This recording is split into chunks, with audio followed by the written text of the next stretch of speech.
이렇게 처음으로 진출하기까지 우리 축구의 역사도 많은 이야기가 있을 것 같거든요. 그 이야기도 조금 짚어주시면 좋겠습니다. 그 영국에서 시작된 근대 축구가 그 한국에 전파된 것은 이 1882년 고정 19년 이 제물포에 그 상륙한 영국 군함의 그 승무원들을 통해서 이 전해지기 시작했거든요. 그래서 그 이후에 그 1933년 9월 그 조선 축구협회가 창립되면서 한국에 정식적으로 그 축구가 조직화되고 발전할 수 있는 이 기틀을 마련하게 된 것입니다. 당시 그 우리에게 그 축구는 그 일제 그 식민지 하에서 이 가슴에 쌓인 그런 그 민족의 울분을 풀어줄 수 있는 그 유일한 그 청량제였고 또 독립의 희망을 키울 수 있는 그 유일한 싹이었습니다. 해방과 함께 이 1948년 9월 4일 날 그 대한축구협회로부터 새롭게 출범하는 그런 계기가 됐고요. 또 같은 해 그 피파 즉 국제축구연맹에 이 가입했고 또 이 1948년 그때 이 런던 올림픽에 그 대한민국이란 이름으로 그 처음으로 세계 무대에 그 발을 내딘 그런 경우입니다. 2002년 한일 월드컵이었죠. 우리가 무려 4강, 4강의 신화를 기록했던. 근데 이때 일본이 16강 진출로 아시아 국가들이 급성장하고 많은 국가들이 아시아도 강하다라는 계기가 됐어요. 네, 그렇습니다. 그런데 그 4강 신화가 2002년 그 월드컵이 처음이라는 거 알고 계시나요? 네네. 그렇진 않습니다. 그럼 4강이? 그 4강이 2002년 전에 있었다는 말씀이신 건가요? 이게 1983년 우리의 원조 4강 신화 박종환 감독의 세계 청소년 축구 선수권 지금으로 따지면 20세 이하 월드컵에서 우리가 고무도당당하게 4강에 올랐었습니다. 세계 정상급 실력을 가진 선수들과 겨룬 원조 4강 신화의 주인공은 당시 20세 이하 청소년 대표팀이었습니다. 멕시코, 우루과이, 브라질 등 세계 강호들을 상대로 절대 밀리지 않은 실력을 뽐낸 우리 대표팀. 끈끈한 팀워크로 축구 강호를 하나씩 무너뜨리면서 우리나라는 역사상 처음으로 4강에 오른 쾌거를 이뤄냈죠. 원조 4강 맞죠? 당시에 이제 20세 이하 청소년 대회니까 이제 19세 이하 아시아 챔피언십이라는 지역 예선을 거쳤는데 거기서 사실 우리가 3등하면 나갈 수가 없는 거거든요. 2등까지만 나가는데 중국과 북한이 1, 2등을 차지했어요. 그래서 사실 못 나가는 거잖아요. 그런데 82년에 뉴델리 아시안 게임에서 이제 엄청난 사태가 터집니다. 북한이 당시에 심판을 폭행하는 일을 저지르면서 국제대회 2년간 출전 정지라는 징계를 받게 됩니다. 그래서 우리가 어떻게 보면 대리 출전, 대타 출전을 하게 된 것이 83년 멕시코에서 열렸던 세계 청소년 선수권이 되겠습니다. 당시 4강 신화를 이룬 대표팀은 많은 사람들의 축하 속에 금이 환영했는데요. 돌아온 대표팀에게 당시 이례적으로 카퍼레이드가 진행됐습니다. 약 2만여 명의 춘천 시민들은 열렬한 환호로 선수들에게 박수를 보냈습니다. 그 당시에 이 4강 신화가 나왔던 이제 여러 가지 산물 가운데 바로 오늘 두 분 그 의상 컨셉 붉은 악마 그게 붉은 있습니다. 악마. 그러니까 당시에 세계에서 이제 한국 팀을 가리켜서 레드 퓨리스라고 했어요. 근데 이 퓨리는 이제 분노라든가 복수의 신 뭐 이제 이런 뜻인데 이 레드 퓨리스가 지금 우리가 알고 있는 레드 데블스가 된 거죠. 붉은 악마. 우리의 축구 역사가 2002년 전후로 나뉜다면 축구 선수의 역사, 지금의 손흥민 선수라든지 정말 많은 선수들, 선수의 역사는 차범근 전과 후로 나눌 수 있다. 차범이죠. 네, 맞습니다. 볼 때마다 뭉클해지는 차범근 위원님의 이 분데스리가 시절 정말 유명한 말도 있잖아요. 여기가 차범의 나라입니까? 당시 정말 어마어마했죠. 차범근 감독이 이제 놀라운 점은 뭐냐면 그 박지성 선수는 20대 초반에 유럽으로 갔고 손흥민 선수는 사실은 고등학생 때 유럽으로 갔는데 차범근 감독 같은 경우는 그 당시 우리는 병역을 반드시 이제 이행을 하지 않으면 어디 해외 여행도 갈 수 없는 상황이었어요. 그래서 차범근 감독 같은 경우는 20대 후반이 돼서 사실은 분데스리가에 진출을 한 건데 프랑크푸르트의 여태까지 역사상 유일한 유럽 클럽 대항전 우승이 차범근 감독이 있을 당시에 유에파컵 우승이고 레버쿠젠도 여태까지 클럽 역사상 유일한 유럽 대항전 우승이 차범근 감독이 맹활약했던 또 그 당시였어요. 그래서 이 두 팀의 역사에는 차범근이라는 이름이 엄청나게 마음속에 굵게 새겨질 수밖에 없고 그래서 지금도 프랑크푸르트나 레버쿠젠 사람들은 당연히 여기가 차붐의 나라입니까라고 네. 대한민국을 표현하고 있는 거죠.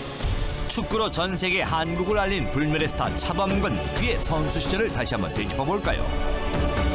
1980년 UEFA 컵 우승에 이어 이듬해 DFB 포칼 우승컵을 들었던 차범근 선수.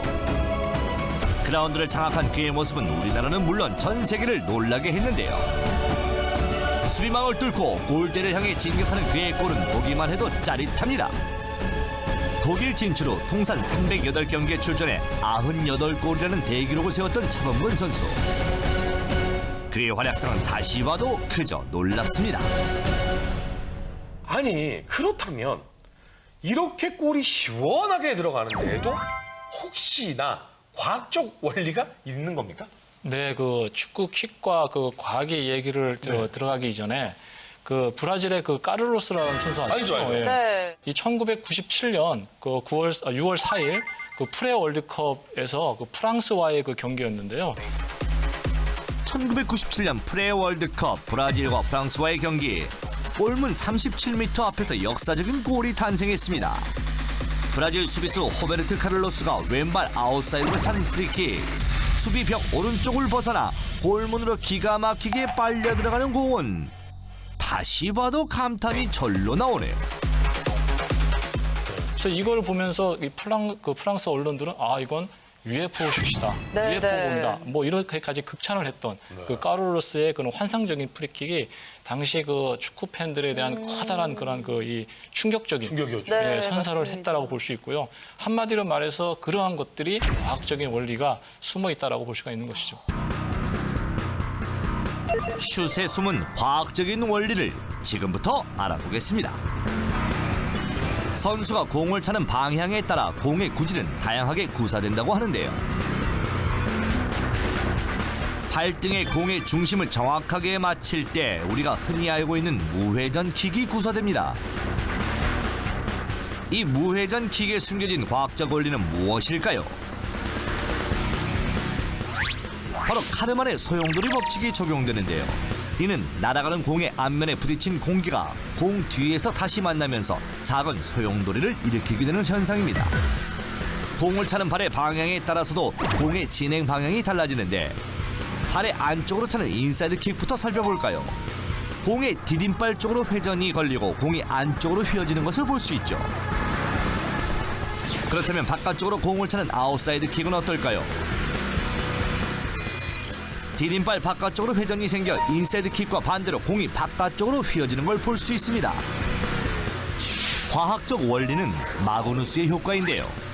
회전이 걸린 쪽의 압력이 높은 반면 그 반대쪽은 압력이 낮아지는데 공기의 회전으로 생겨난 압력차가 공을 압력이 낮은 쪽으로 휘게 만드는 현상을 말합니다.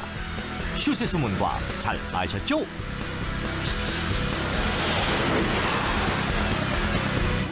축구 킥의 숨은 과학 이야기까지 저희가 해보고 있는데 다시 한번 월드컵 이야기를 해봐야 될 것 같습니다. 1986년 멕시코 월드컵 얘기 안 할 수 없습니다.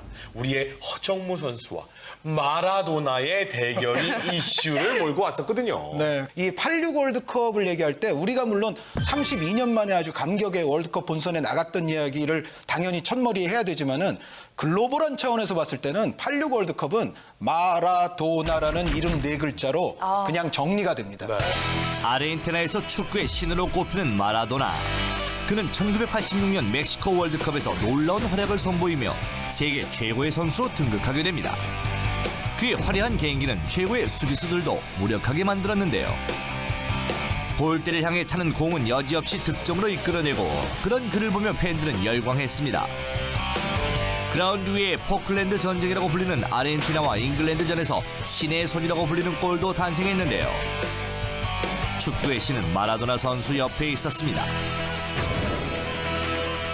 그리고 본선 조별리그에서 마라도나를 만나게 된 한국팀. 마라도나의 전담 마크맨으로 허정무 선수가 나섰습니다. 그는 마라도나와 강력한 몸싸움을 벌이며 기선제압을 했는데요. 이 경기는 아직까지 패권 축구로 회자되고 있죠.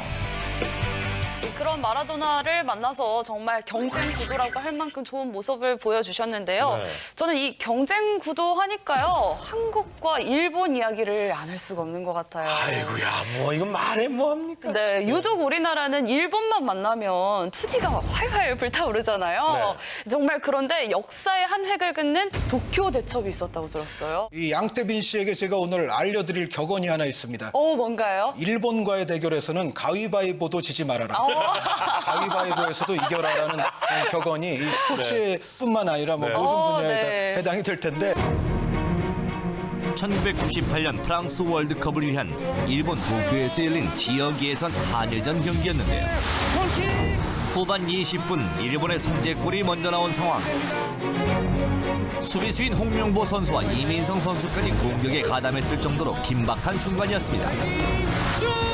후반전 38분 서정원 선수의 극적인 헤딩골로 경기는 다시 원점. 무승부로 마무리되는가 싶더니 후반전 42분에 이민성 선수의 중거리 슛으로 역전에 성공합니다.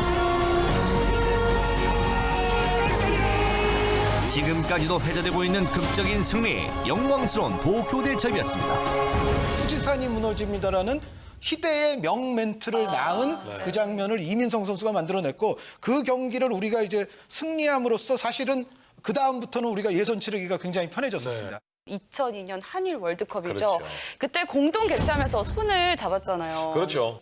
2002년 월드컵 하면 정말 잊을 수 없는 경기 중에 하나가 아주리 군단 이탈리아하고 맞섰던 16강.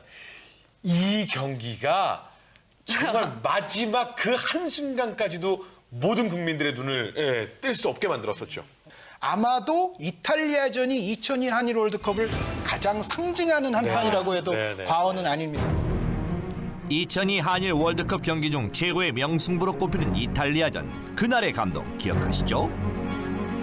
빗장 수비로 거친 몸싸움을 이어갔던 이탈리아 선수들의 굴하지 않고 끝까지 맞서 싸운 태극 전사들. 전반전 페널티킥의 기회를 잡았지만 아쉽게 실책을 범한 안정환 선수. 그에 반해 이탈리아 팀은 전반 17분에 선제골을 터뜨리며 상승세를 이어갔는데요. 후반전까지 그 기세에 패색이 완연했던 우리나라 대표팀. 하지만 드라마는 시작됐습니다.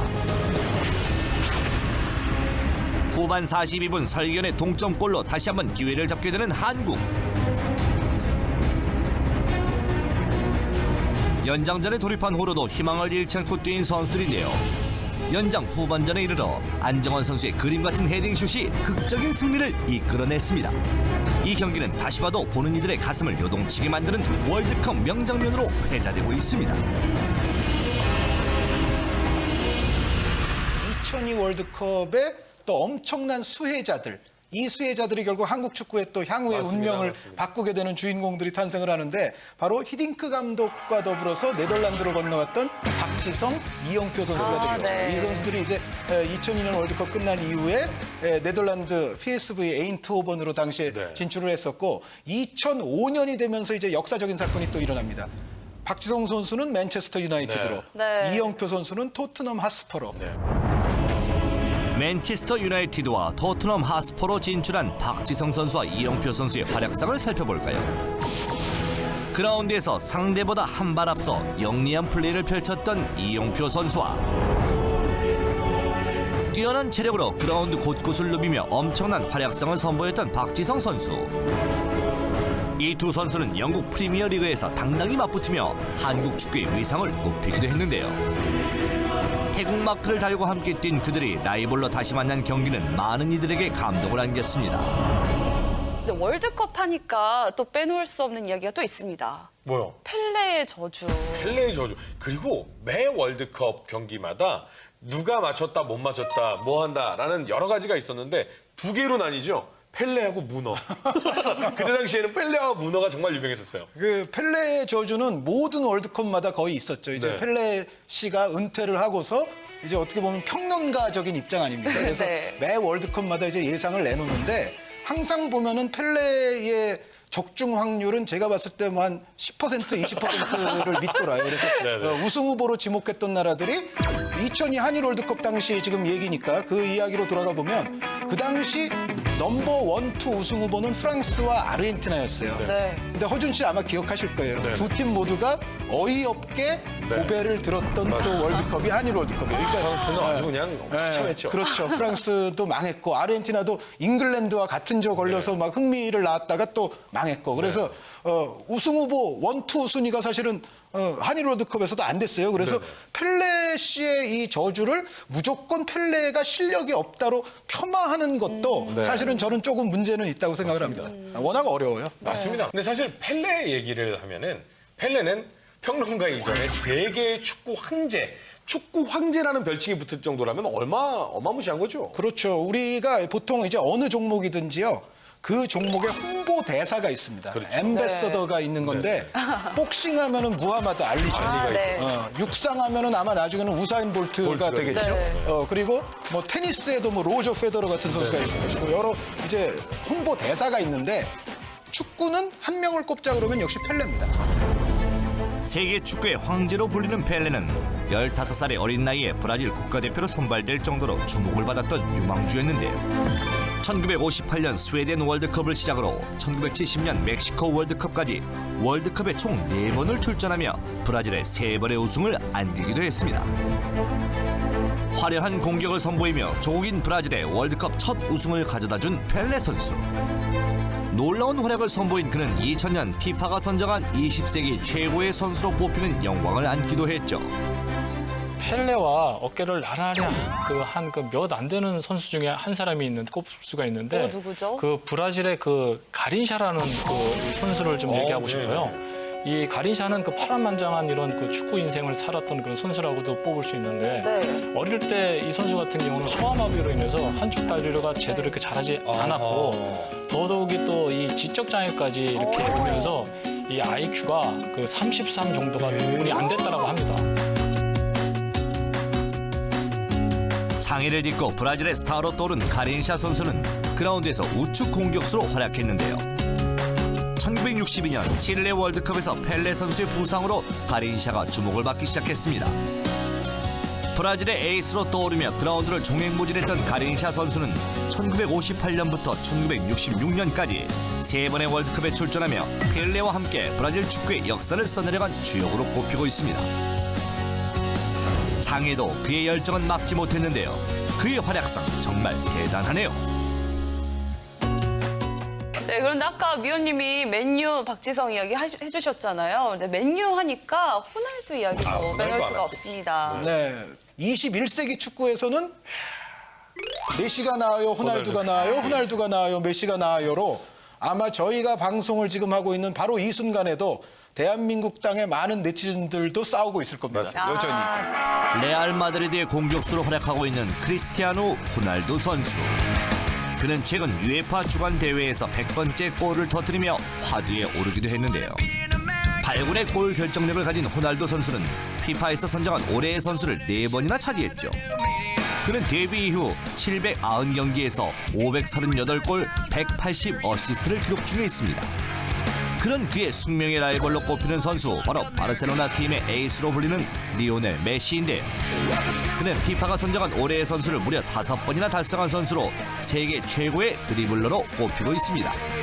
그는 프로 데뷔 이후 631경기에서 499골, 201 어시스트를 선보이고 있습니다.